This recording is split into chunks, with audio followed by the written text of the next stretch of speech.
Linimakwal Diyos, Diyos of Tasingke, sa likutan na nakwan, at nakabitsa kung chiklibich, nashke.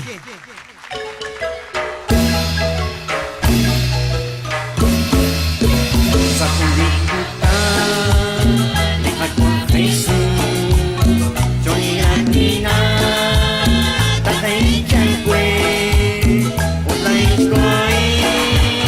chinikitagwa, chan-chani, joy-chan-chani, kwan si babantiro, utaray stiklan,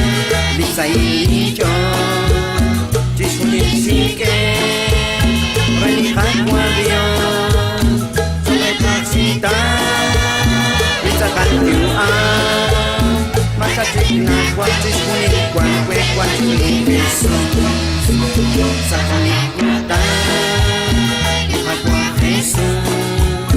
Johnny na patay chan kwe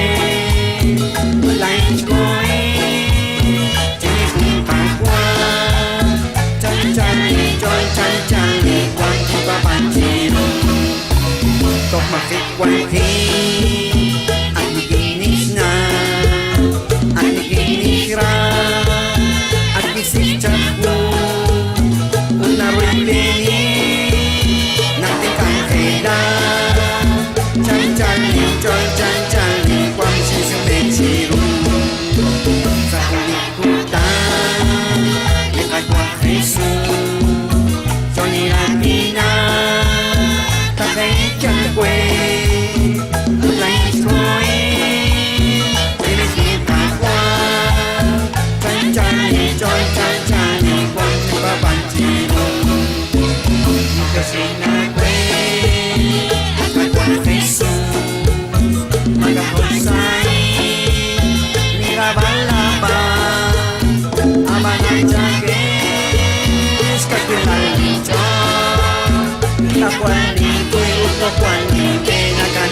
sa kulikutan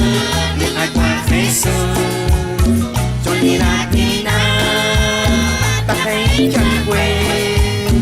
ulay koe tinis ni kagwa chan chan joy chan chan kwan si babanjiro ulay sa kwe liyo que sila Teo